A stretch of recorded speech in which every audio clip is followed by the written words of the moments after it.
Let me tell you what I'm gonna do. I'm giving all my love to you.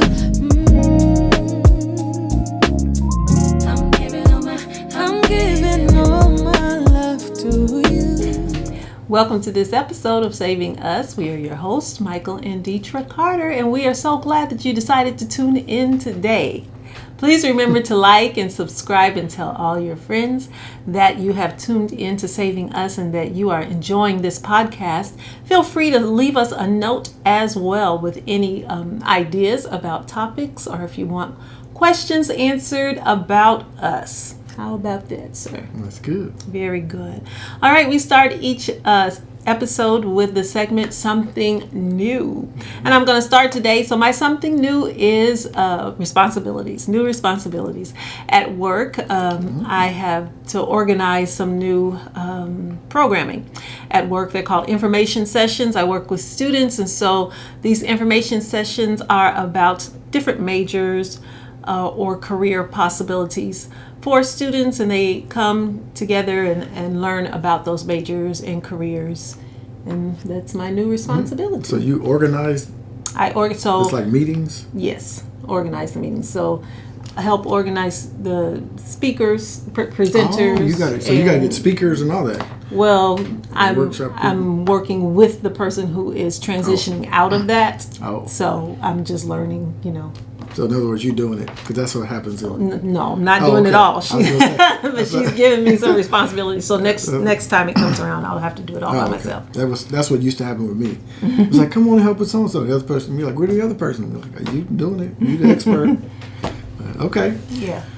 Well, my something new is I am allowing or getting help from our young adult group on my content on social media. So I've been doing, on my own content and corniness, and they got tired of that, so they are. They got tired because they watch it. So they are taking that over. That's funny. So so that's my something new is giving away control. Is that hard? Yeah, giving away control. I mean, for that particular thing, have them to do somewhat content. Not as hard as giving away control for other things because I know they're really good at it, and so it's not that hard. It is a little hard though. Is it? But not that hard. So what are they doing? Well, mainly they're doing like the videos and editing. Oh, you're talking about for your music. Well, that too, yeah, all of it. So you have music on your social media stuff? On your, like your Instagram stuff? You have music on there? Music? What do you mean? Well, you said they're doing the music. Well, they're doing all of that. Music is part of it, yeah. What are they doing for your, whatever you do, just like, when you talk to the camera? I don't know what you're doing. No. Just content, like for like videos. They'll take videos and edit them and put captions and stuff and post it. Videos of me, just preaching doing whatever. So they're just general content they're creating for your pages. Okay. Yeah, but they're also doing they're doing the music like for Spotify. Spotify has like 8-second video. You could just do a picture or whatever. You look at an artist on Spotify. Some of them will just have their album cover or a picture of them or whatever, but a lot of them have some sort of 8-second reel. It's like a reel that repeats. Yeah, I knew they were doing that part, but I didn't know about the other part. Yeah, cool. So, that's my something new. Good. So there you go. So our topic, you ready to get into the topic? Because it's kind of a tough one this week. It is grieving together and supporting each other. So, when you're in a relationship, and you've been, especially a marriage like ours, you've been married for any length of time, often couples go through loss, whether it's parents or unfortunately others. It's part of life. And so we just want to talk a little bit about grieving together, how we support each other, because we certainly have gone through it. Yes, we have. In our life. I know when I first, I was saying a month after I met you, I think it was about a month or a couple months, you lost your grandmother, Mama Della. Della. Is that who it Probably was? so, yeah. It's my great-grandmother. Yeah, oh, that's your great-grandmother. Mm-hmm. Okay. Well, you were going to Kentucky for a funeral. Okay, yeah. So was that Mama That's Della? great-grandmother, yep, yeah. Okay, yeah. Mm-hmm. And you've also lost... My grandfather, two Yeah. grandfathers, my dad, Yes, you lost your dad while we were married. and I think that was it. And the mother. And my grandmother, who yes, you're my very- other grandmother. Yeah, Yeah, who you're very close to. Mm-hmm. Yeah. So that was tough. What was there any? I know this is kind of a strange question, but was there anyone that was tougher? More difficult? I'm just saying that because like Mama Della was a great grandmother, and by no means I'm not trying to be morbid. Like well, she was a great grandmother, so at some point, but was anyone tougher? In different ways. So my great grandmother, when we went to the cemetery to Mama have the Della. service, Yeah. yes. For some reason, I was there, and maybe it was part of the ceremony because I don't know that I was there by myself or like standing off away from other people.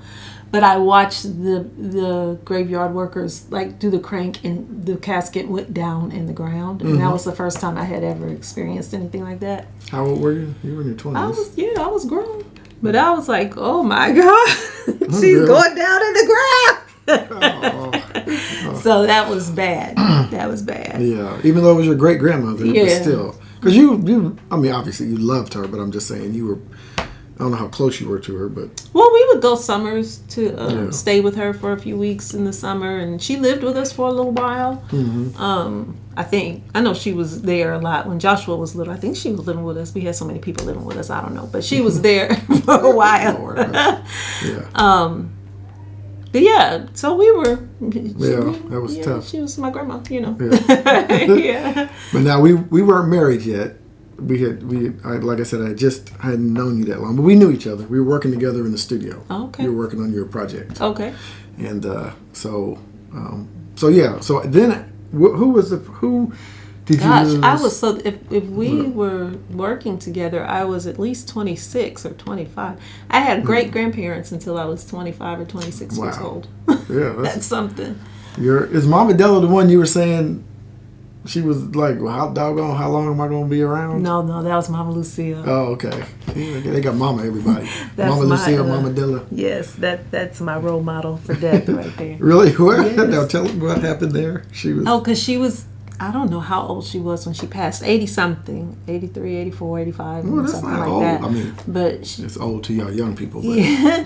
And she was in not a nursing home, but like a senior citizens I feel building. like I remember that. Okay. Yeah. And there was some dirt or something on the floor one time, and she was telling Mommy to get it. She said, "Mommy, get that whatever it was." And Mom said she didn't see it. Whatever it was, she didn't see it. Your mother. Yeah. And so Mama Lucille was like fussing and cussing and got up and squatted all the way down and got up. Old people usually can't do that on their own. And got up, so she was fussing. And then after this was almost at the end, probably like within a week of her passing. She was like, I was doggone, how long am I going to live? I'm tired of living now. It's time to do something else. She's only 83. Really? Yeah. Oh my goodness. So she died with no ailments that I know of. She was just ready to go. She's just ready to go. She was like, She's come a on, doggone. Jesus, come on. Lord have mercy. Okay, that's interesting. Now, were we married then? I don't remember. Yeah, I don't know. I don't think so. These years go by. No, we weren't married. Yeah, no. you might have just told me about that. Once we were married. Who was the first person you lost once we were married? Was it your grandfather? Probably. Granddaddy? Yeah. Granddaddy Daddy was John. a character. Probably he was first. Because Dad was still alive when he passed. When Granddad passed, right? Mm-hmm. Yeah. Yeah, her grandfather, Granddaddy, we called him, was a character. Did I ever tell you he came over? I don't know why I was you home. talking about Elvis Presley? Yeah, he wanted to buy because I'm into music, and I used to produce and all this kind of stuff. So studio, and so he came by and he was like, "Yeah, Well, he always say, "How you doing?" Yeah. How you doing? Yeah. That's his greeting. This is good. How you doing? But you weren't there. So I was like, no, Dee Dee's not here, this and that. And he's like, oh, okay. So we came in, we was talking. He's like, yeah. He said, I know how we can make some money. I was like, how, Granddaddy? He said, we just need to buy the publishing rights to Elvis. How are we going to do that, right? He's like, yeah, we can do it. I was like, well, let's do it. So obviously we never did that, but he had big ideas. So he did. He had big ideas. But I like that about him. He always had big ideas. Yeah. So that was a tough one. And then your dad, that was tough. Yeah. But how do we make it through that? What helped you through that? I mean... And it was, I don't think I had a lot of time to deal with anything because I had to help right. That's what with I remember. arrangements. And, I mean, I don't remember helping like with funeral arrangements, but I think after the funeral was over, just helping with Mom and helping her to get through it. Yeah. was the big issue because then she got sick with her back and she had back surgery and there was a lot going on at that time. Yeah. So you had to be more focused. I mean, she had just lost her I had husband. to be more focused on other people because when Jaden was born in 2010, Dad died January 2009. So then, there was a lot going on during that year. Uh-huh. So there was some things going on. So I don't really think I had time to really grieve. To be honest with you, I didn't really have time to be sad until much later. Much later. I was going to ask, did you ever grieve? I think so. I think so. But it was just a long time later. Yeah. Man, that's tough. Okay. Yeah, I just remember that was a tough time because I didn't know you were very close to your dad. I mean, he was a good man, a good mentor to me too. But just seeing your mom go through it and you go through it, I just tried to stay out of it. Not stay out of it, but just support where I could, but not get in your way, ask too many questions. That's a tough thing. I don't know what the best thing is to do in a situation like that for a spouse. As with most things, I think it depends on the people. Right. And it depends on the situation. Yeah. So, I don't think there's a patent answer for that. But if you know your spouse or your person you're in relationship with, you can just fill them out and get in where you fit in. Yeah. With support. A lot of times people don't need things. Really, they just need somebody to be present in the room. Right. So that's one thing a spouse. If nothing else, that's one thing a spouse can do. Also, one of the things is there's, especially like in your situation, there's a lot you had to do to help your mom. Because she, when you're in that situation, I imagine you're not thinking straight. So you had to, you had to stay busy, doing a lot of things. And so one of the things I'm just thinking, in that situation, a spouse could do also is just make sure a lot of the practical things are being taken care of, whatever that is. Whether it's cleaning the house or dealing with the kids, whatever, just little stuff. Yeah. Okay. Then you lost a mother. I remember because I did that funeral. Yeah, your grandmother. We called her the mother. That was during COVID. That was during COVID, passed. yes, because we did the funeral during COVID. Yep. We had masks on. They made us sit apart. Yeah, that was tough. How tough was that one for you? Because I know you was close to her too. Yeah, that wasn't really tough for me though. I think she was ready to go. Yeah. And I think she wasn't enjoying life. Oh, really? At the end. Yeah. So I would say that for Dad too. I think his death was sadder just because he was younger and it was harder to understand. But right, yeah, I yeah. To this day, I'm not trying to dredge it back up, but I don't understand that. But but grandmother, I think she was ready to go. I think, yeah.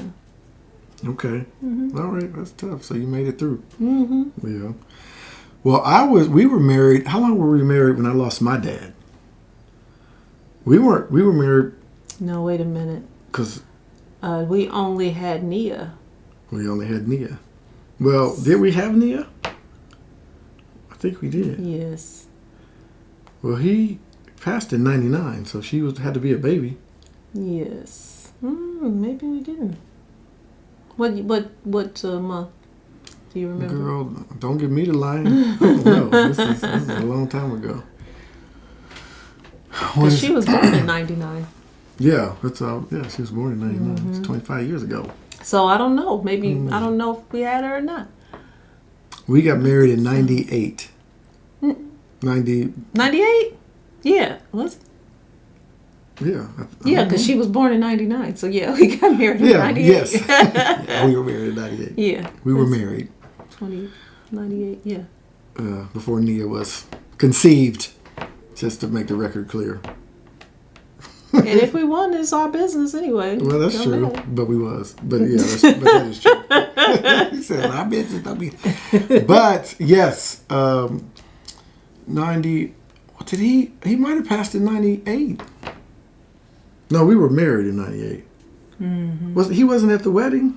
Was he at the wedding? Not that I remember. See, he might have But passed he before may me. not have. No, we were married when he passed. I know that. Well, then why he would have been at the wedding? No, he and your mom wasn't together. Yeah, but it was my dad. I don't know. This is terrible. I don't even remember. There was so much going on. That was a time where it was like so much was just packed in a short period of time. Yep. But I lost him. I remember getting that call, and you. I remember you didn't say much, but you sang to me. Do you remember that? Yeah. Which that was good. So I guess you got to use the talent you can. Everybody can't sing to somebody else. That sometimes it's good, sometimes it ain't good if you can't sing. So That's true. if you can't sing, don't do that. Do whatever you are good at. Just pat the hand. Yeah. You'll be all right. You'll be all right. If that's all you can do. Yeah. So I lost him back then, but then we had a period. So I lost him. Then you lost, your dad. I've lost cousins and a couple of cousins in that time too. Yeah. You just didn't go, go to any funerals or anything like that. But yeah, I've had a lot of death. Right. Yeah, we've had to support each other. Well, I lost my aunt, who was a twin. My mother and my aunt were twins. So I lost my aunt 1 year, and she was in her late 60s. Was she? Yeah. And then my mom, Yeah. a couple years later, we were on our way to India when I found out she had cancer. Oh, okay. I was about to say, Yeah. yeah, okay. we were- Yeah, I mean, when you found out she had cancer. Yeah. We were going to get on a plane. Oh, really? Somebody called you when we were Sure. at the airport? Remember my cousin called? I don't remember. Yeah. So I lost her. Then I lost a nephew Yeah. who was way too young. Yes.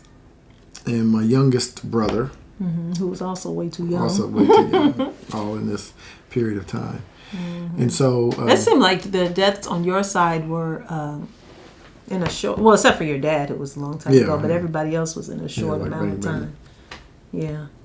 Yeah, that was tough. Yeah. I don't know how people go through things like that alone. I think it would be really, really hard, really sad, Yeah. to be alone. Because if nothing else, well, I guess maybe you would work a lot to try to Probably. distract yourself from thinking about it and feeling your feelings. Right. But so it's easier if you have family or friends or whatever around you to keep you distracted until you can. You don't like this word, process. Think So you about can it. process everything or think about everything it's- and allow yourself to slowly deal with your emotions, whatever they may be, behind somebody's death. Yeah. Yeah, I think so. One of the things that I think, I don't want to say I learned, but I know that, I guess kind of taking from our situation for me is focusing on just listening, like you said, and being present in that situation. I mean, men typically are people who like to solve problems, you know. And with that, what I'm saying is, you know, it's kind of like, well, you know, you just got to do this, and you know, just got to buck up, and it'll be all right, and you know, kind of thing. And with that, well, with many things, but especially with grief, you can't do that. You just have to focus on listening. Yeah, you just have to feel what you feel. Yeah, right. I think that's true for any type of grief. I mean, not always just death, but any type of, I should say, not always just physical death. But if you experience loss, you have to give people space to feel sad about it. Right. You know, and just give them space, and don't try to talk them out of it and all that kind of stuff. Yeah. Well, yeah, that is true. Give them space, so that's good. Well, I mean, this is, you know, this subject is, like I said, it's kind of somber talking about it, but we go through it, you know, so that's why we wanted to do this topic. I'll just say this, unless you have anything else on it, is so I lost, in that process for me, I lost my nephew, which was a younger brother's son. And obviously, he, you know, took it very, very hard for a very long time. I mean, still, you know, I've heard, you know, it said that grief isn't something I can't remember what it was I heard. Grief isn't something that comes to completion, but it just gets easier or something. I don't know. I can't think of the quote. I saw something on grief. It's not at some point. But anyway, it was like the quote was saying it may never fully end. Right. You know, but it you know, but you can focus on getting better and living. Yeah. I know for me, I still grieve my father often because I think of how old he would be and what his relationship could be like with our kids and that kind of thing, like all the stuff that I feel like he's missing, you know, out on. And so it still makes me sad. Yeah. Right. Yeah. So that may never come to a completion. But yeah. Okay. One of the things that my brother did, that we did as a family just recently, because it, you know, it was kind of one of those things with my brother that, you know, I think some people in the family were feeling like, okay, you know, man, that's terrible. You know, you lost your son, but at some point you have to keep living, which the sentiment is true. You do have to. He would want you to keep living, right? But you know, it was almost coming across like, get over it.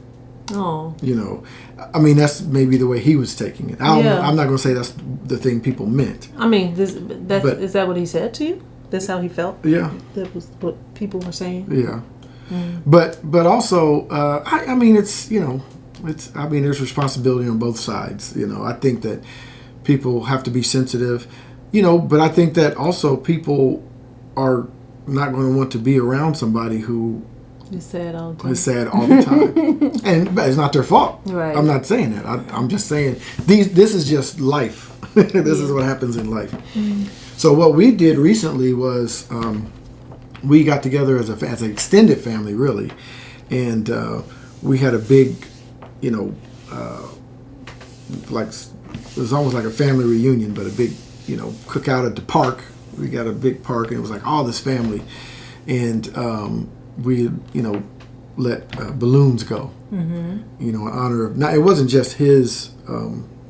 In honor of his him. son, but it was all, you know, my mom, our mom, everybody that had passed on. So we all just got together and you know, kind of let go of balloons. Them. Yeah, that's good. But also we remembered them and honored them, and were trying to let go of the negative part.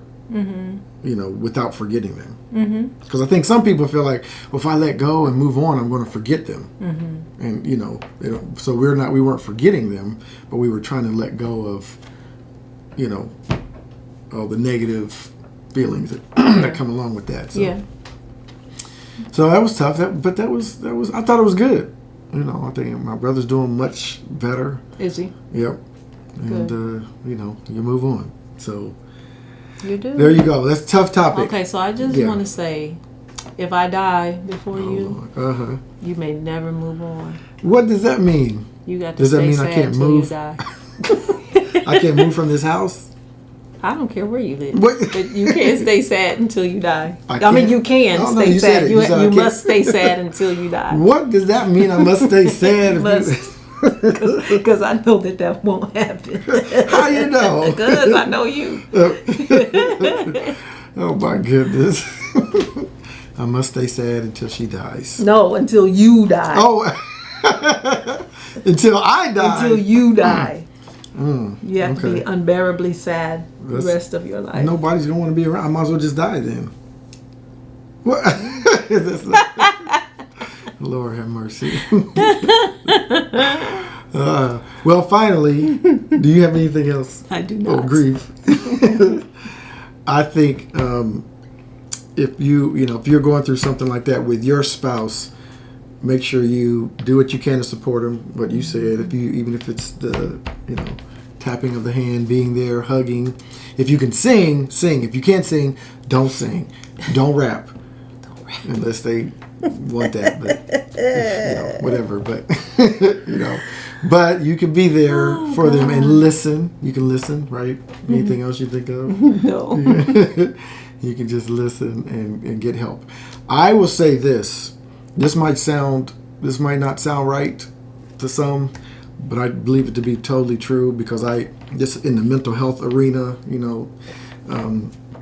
I say this a lot, and that is I understand the cliche, the cliche, it's okay not to be okay. I believe that.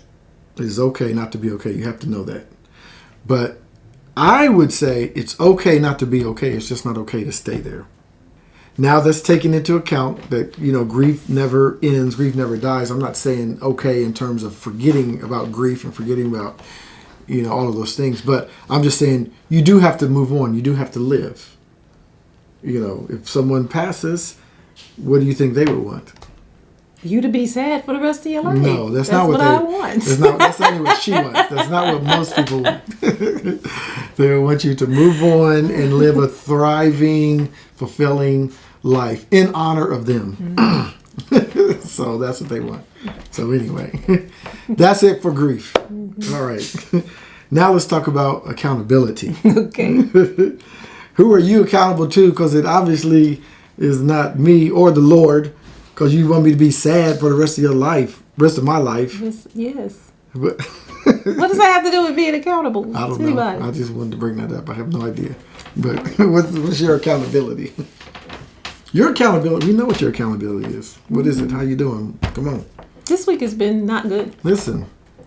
Sometimes you just got to go. No, I'm just kidding. There you go. Okay. What's that mean? No more progress. No more progress. Nope. Okay, you didn't get back to where are you with it? You got, that in general, not specifically, but I'm on the reference page. I may have finished the whole reference page. But you gotta go back and kind of look at that, make sure. Mm-hmm. So now I need to format it correctly. Like the reference page for my school doesn't want it like the general APA format. They have their own format. Oh my. So I have to go back into my handbook and read and make sure that the format I have is what my school's format is. This is my thing. Why? Nobody's gonna look. I know. I know. Like why? So yes. So anyway. That's what I have to do. Make sure all of my quotes are in the format that the school wants because they're not the same as the regular APA format. Right. Lord have mercy on my soul. Yeah. Okay. All right. Well, that's all right. You're moving on. You're getting there. Mm-hmm. You're getting there. All right. My accountability is bad also. All right. Well, you're getting there. You are getting there. All right. Well, like yours, my accountability is sad. But, well, I can't say it's sad. Not. Mine is kind of holding steady. We're going through. I was looking at you Sunday. You are thinner. Because your clothes look too big. Oh, really? Yeah. Oh, they do. You go. Okay. Well, my numbers are down. When I say numbers, I mean like I take glucose count. Oh, are like they? people my age. And blood Not I. pressure. She know. I'll try to get her to. Let me stick your finger. No, that hurts. I don't even feel it. Honestly, no. I'm just saying I don't. Because you have hard hands. No, no, it's not that. I feel it if I get stuck by a pin, but if I'm, if I'm just doing the thing, I don't even feel it, and the blood comes out. But anyway, that number's good. My blood pressure is kind of holding steady. Mm-hmm. And so that's good, as long as I do what I'm supposed to do. I'm just not losing at the rate. I mean, I'm yo-yoing. So, but it's not worse. That's the good thing. That's good. And so there's still hope To go down. Yes, because I've seen it go down. I just seen it ease up and go down like that. So that's good. Everything's good. I'm down with that. I think that's great. Okay. Well, you have to believe in yourself.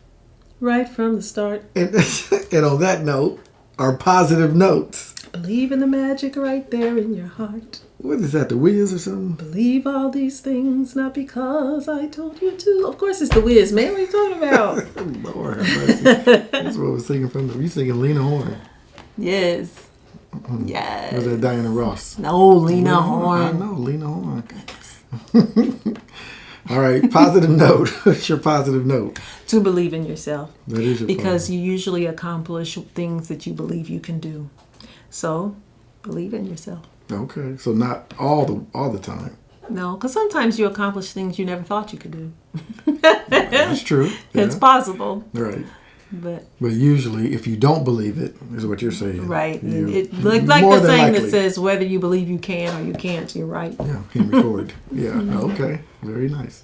All right, and then lastly, for me, my positive note is be purposeful about what you meditate on. What you think about. So for me, I know thoughts come to your mind. A thought is just an object of your observation, right? It's, whatever you see, if you think about that. I see that cup, see this flower, whatever, that camera, that's a thought. But you can choose what you meditate on. And what you meditate on affects you. It's been scientifically proven that what you not just a thought that comes in your mind, but things that you meditate on actually affect you physically. Of course. So imagine what it's doing in your mind if it affects you physically. Well, yeah.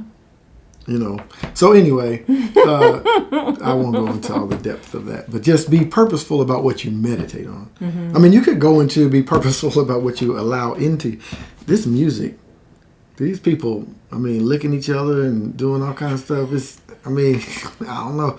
I can't listen to R&B. I like R&B music, the music, but every R&B lyric to me. I don't listen to it. I don't know. Somebody licking or something they want to do. I don't know. Nobody just love. Just love. You're so beautiful. Love. But anyway, okay. So anyway, yeah. Be careful and be purposeful about what you think and what you meditate on. Yes. All right. There you go. And that's it for this episode of Saving Us. Thank you for watching, and we'll see you next time. Bye.